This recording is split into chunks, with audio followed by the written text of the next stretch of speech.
Hello, my name is John Peace with the Rural Route Podcast and also write in the Rural Route newsletter. I'm here today with my co-host today, Heather Riggs Moses. Heather, you want to say hi to everybody and talk about your position with the Democrat Party? Well, I just took over as interim chair this summer. I am actually in the process of finishing my degree in political science. I've got about a year left to go on that. Our political climate is what encouraged me to go back and do that. It's always been a dream of mine, and I've always loved politics and history. And so I wanted to do my part. And I had been having a lot of trouble kind of trying to find my people in my area. And I happened to bump into John one day, and he was like, you need to come over here to our committee meetings. And I was like, I didn't even know there was a committee around here. So now I found my people, and I feel right at home. First of all, we're glad to have you, and we're glad to have you as chairperson and looking forward to having you chairperson next year. Now I get to introduce our special guest today, Darryl Campbell. Met Darryl. We did a candidate training. Darryl, when was that? April?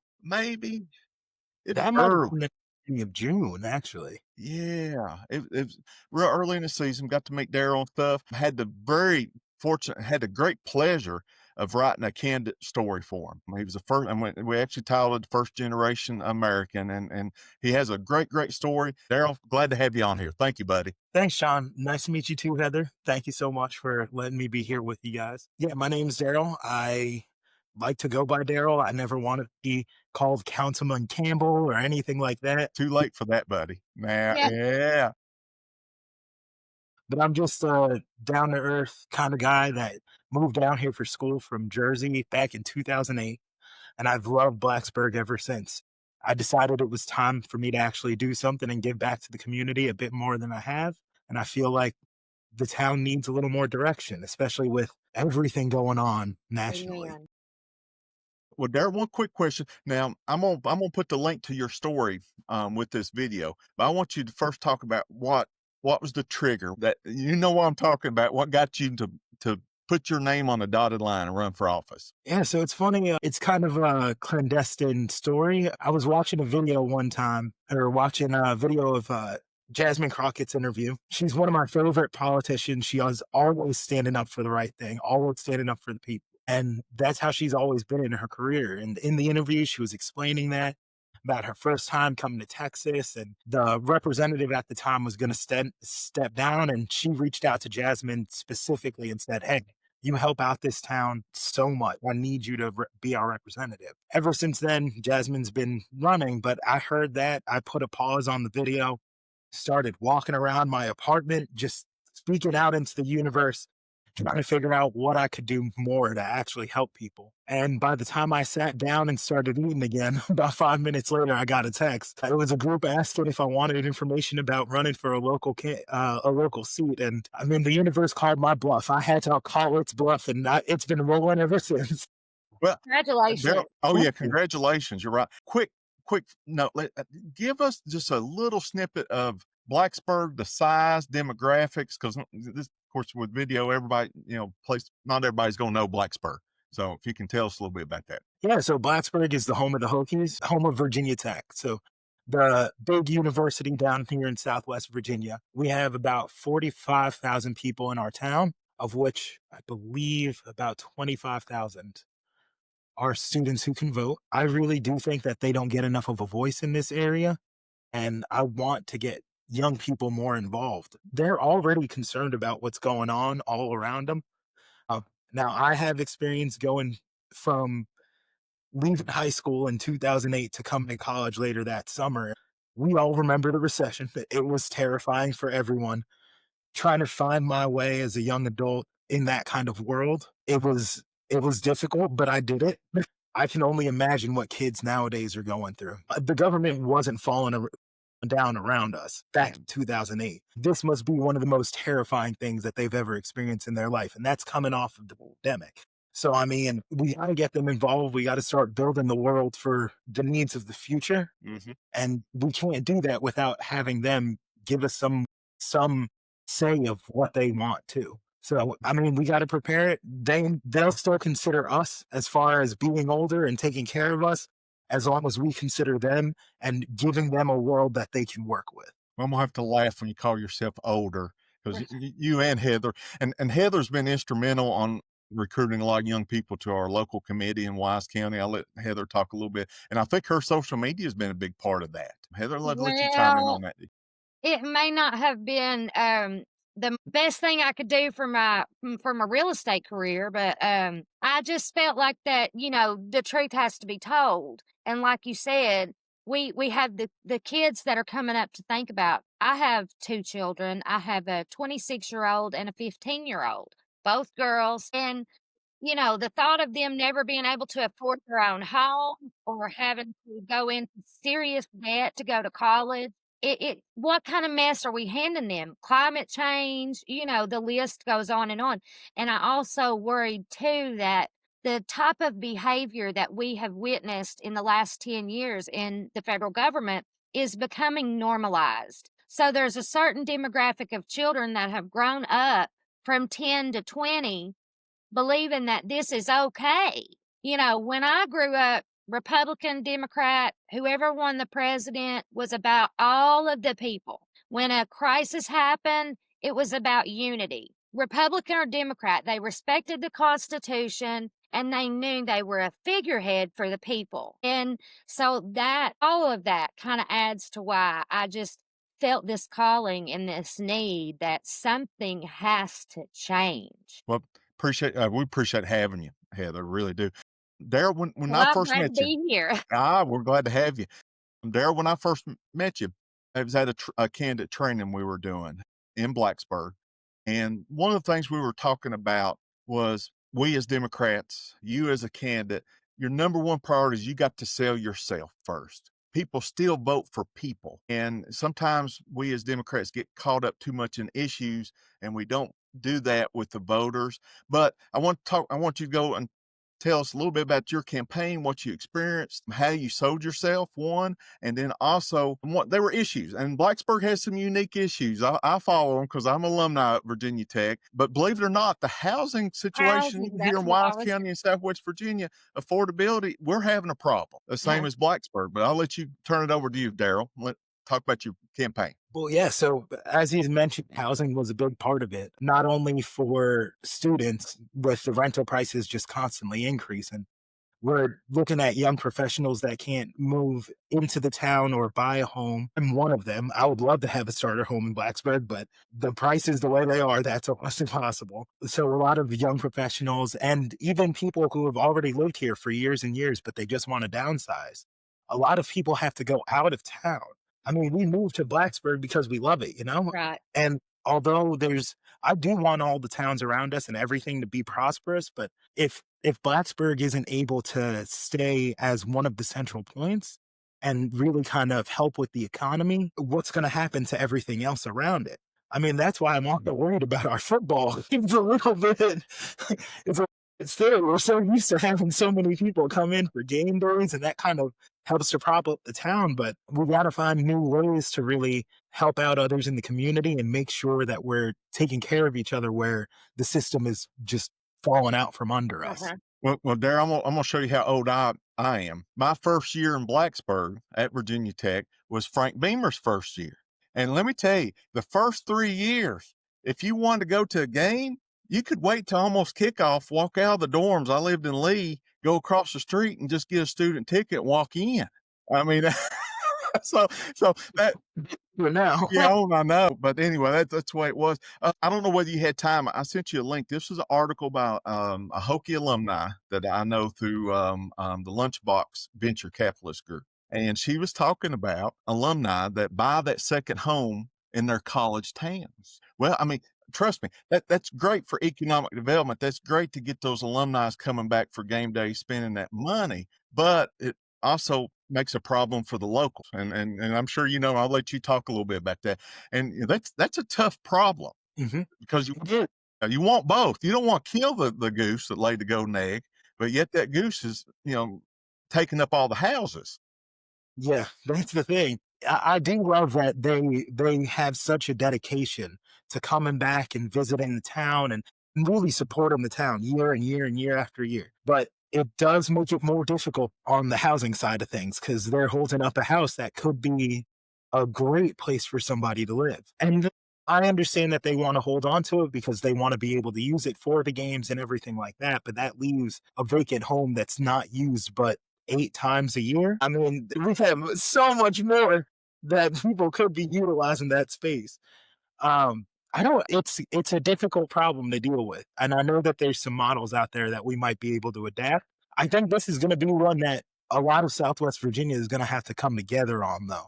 Like, we're gonna have to push our legislators to actually make a big difference for us, and the only way we can do that is by building a coalition that will go up and lobby them. Yeah, Mhm. and Heather's in the real estate business.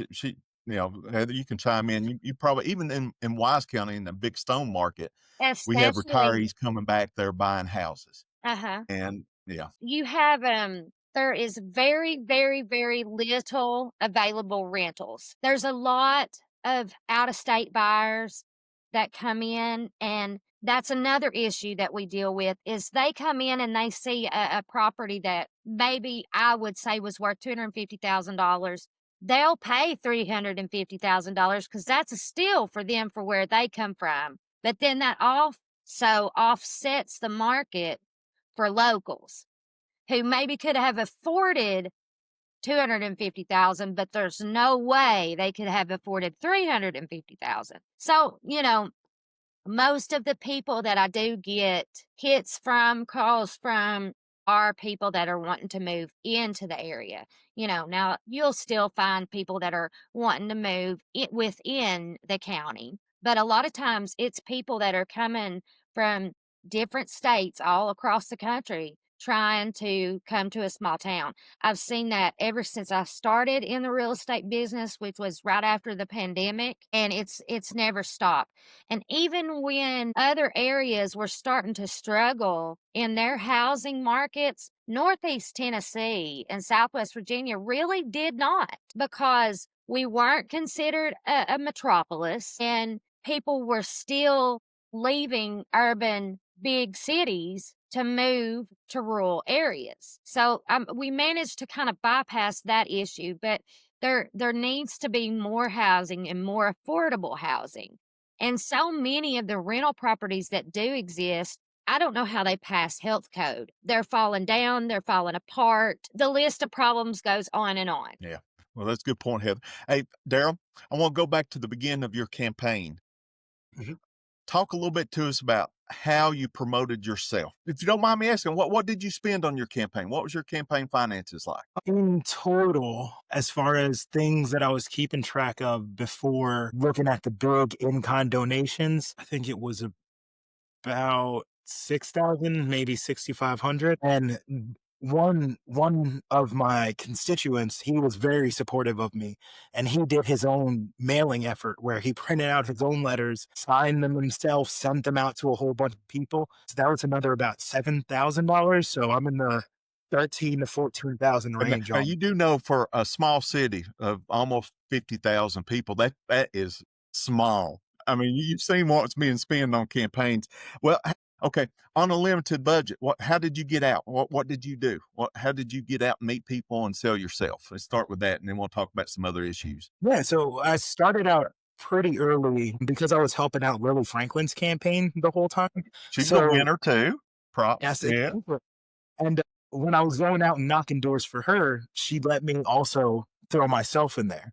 So that was actually a pretty good way to find people who are definitely supportive, at least of the cause, Yes. and would likely also be supportive of me too. Other things that I did was I run a trivia and a music bingo night at one of the local bars. Connecting with the students was not only my job, but a weekly thing that I did. So it was a great way for me to get the word out in that way too. Students are very vocal when they actually are passionate about something, and they will talk to their friends about it. I mean, it's funny that we think because they're young that they're not thinking about things fully, but they're really, like, they were grilling me with some of the questions. It was tough, but I really enjoyed them. I mean, it's nice seeing their brains spark up and really care about something, you know? That's a thing that I think that we here in Wise County definitely need to take advantage of more, is the fact that UVA Wise is right here. Mhm. We need to establish a bigger presence up there. I don't even know that we have much of a presence there at all right now. Small, yeah, yeah, I just small. recently met the leader of their Young Democrats up there at the last No King's Day protest in Abingdon. And so I'm hoping that he will reach out to me. If not, I'm going to reach out to him and, try to bring some of those voices in because, like you said, you can't write off college age kids Mhm.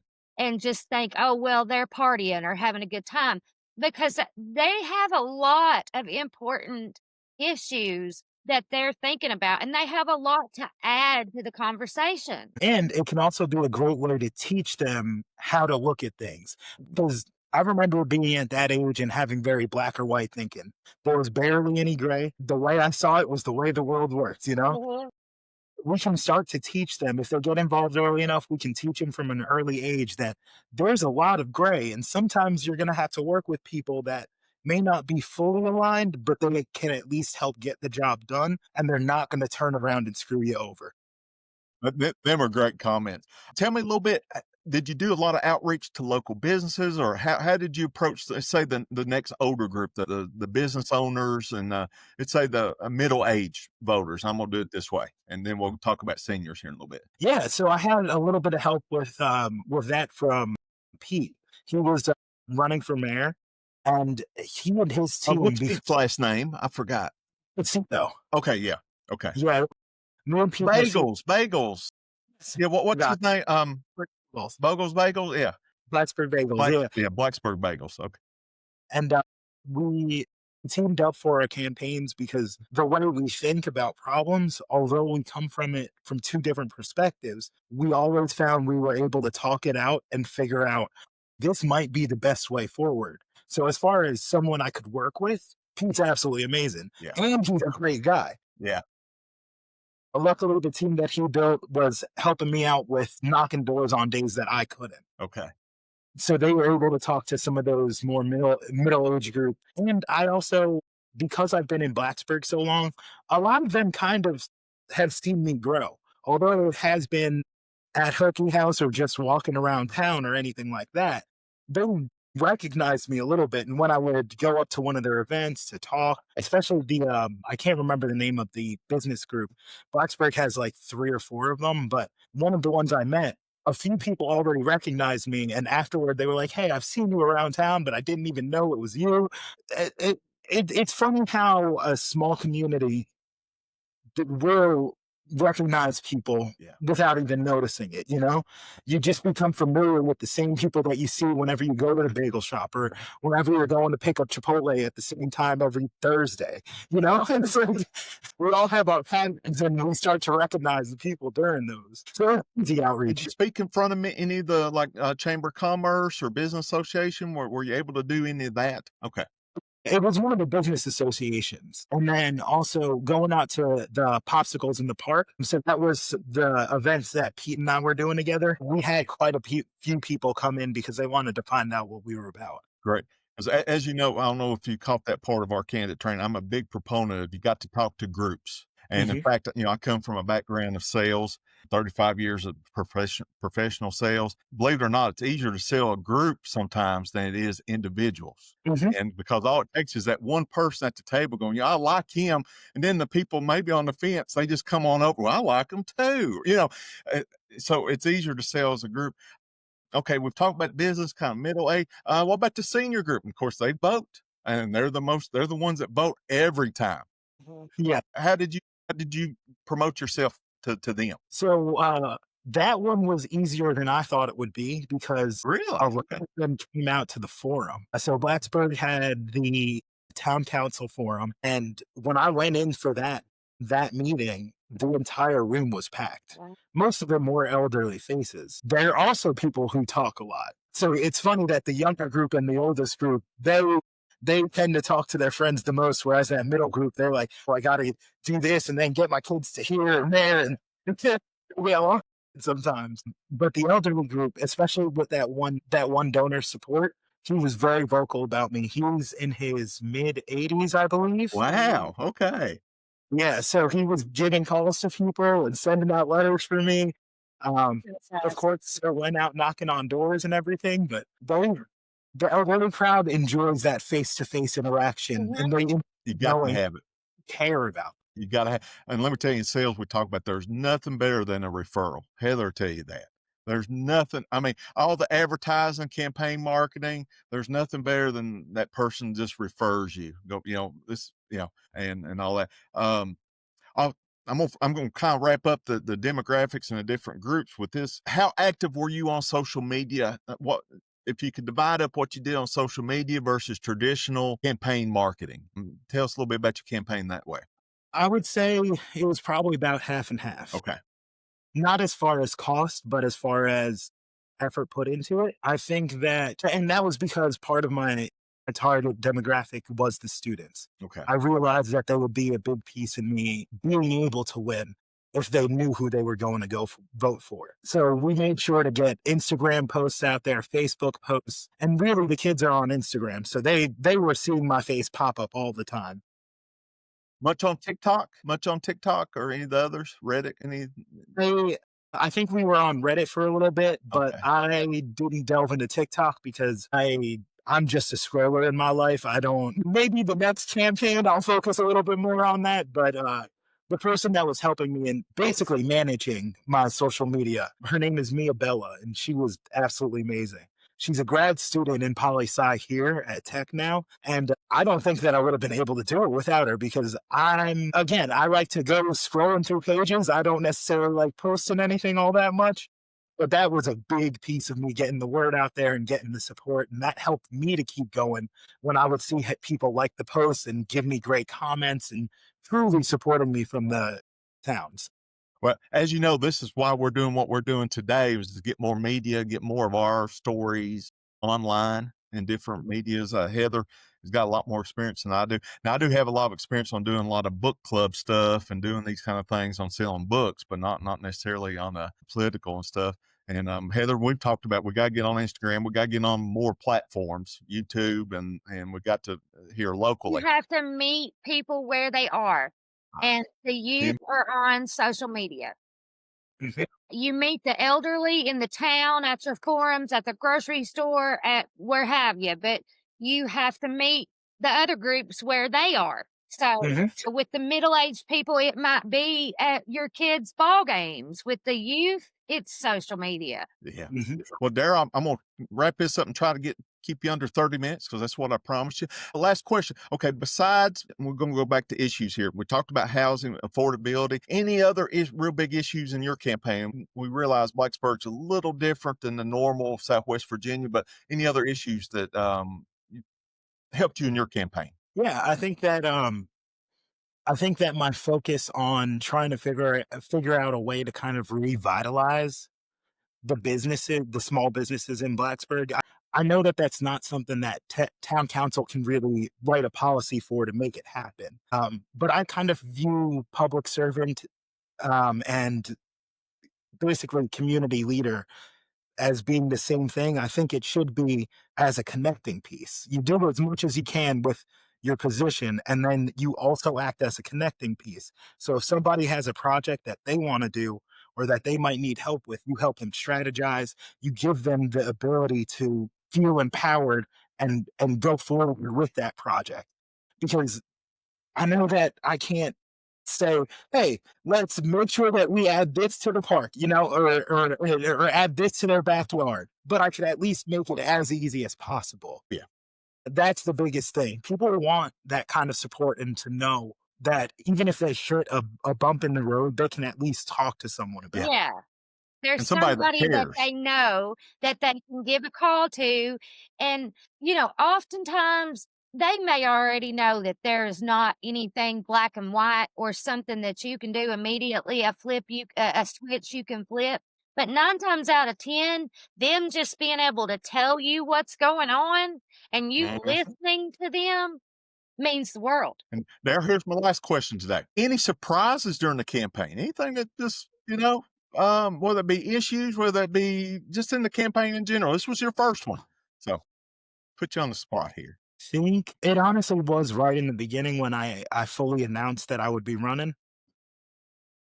I knew I would have support. I didn't realize how many people would be so supportive and how many people's lives I had affected over the years. Because this being a college town and me having run trivia and music bingo for a total of 10-ish years, I've been a big part of a lot of people's memories, and I never realized that. Good. But yeah, but when I first made that post and I was like, okay, I'm gonna be running for town council. I had people liking the post, people were commenting saying that they wish they lived in Blacksburg still. I had one person talk about the memory that he had during the events. So I mean, I think that was probably the most surprising thing for me because I thought that I was doing it off the whim of the universe. And then all of a sudden there's a whole wave of people that really want to support me. I loved it. You know why all this tickles me? It goes right back to what we kind of preach, that people vote for people. Mhm. I mean, they still do. And people they know, people they like. Yeah. I mean, issues are important. Don't get me wrong. Issues are important and stuff. But at the end of the day, it's about people. When I first met you, I knew you were a quality person, quality candidate. Yeah, so we're so tickled, and I'm gonna wrap this up so I can keep you under 30 minutes. And I hope you'll come back sometime, talk about updates. We got some new town council members in Big Stone Gap. Maybe we can do something with them and y'all can kind of talk. I'd love to get y'all together. They're wonderful young, they're kind of like you, the next generation Yeah. coming up and stuff. And Heather's next generation coming up in the party, and just get y'all talking a little bit more together and getting on social media so people get to know you. And Yeah. maybe even for bigger things. That's what we got. Us old people got hope for. So Yeah. you just keep on going on up, okay? Absolutely. If you ever have an event down there and you want me to come down, send me the invite and let me know. I'd actually love to come down and hang out with you guys for a day. So Same I think same to Heather, you. any last questions? Anything right quick before we Well, I sign off? just wanted to say, same to you. If you have an event going on or you need our support, don't hesitate to give us a call. That's what we're here for. absolutely. Thank you so much. You're welcome. Well, Darryl, thank you so much for coming on, and we'll talk soon, okay? God bless. So, Have a Bye-bye. good thanks for having talk.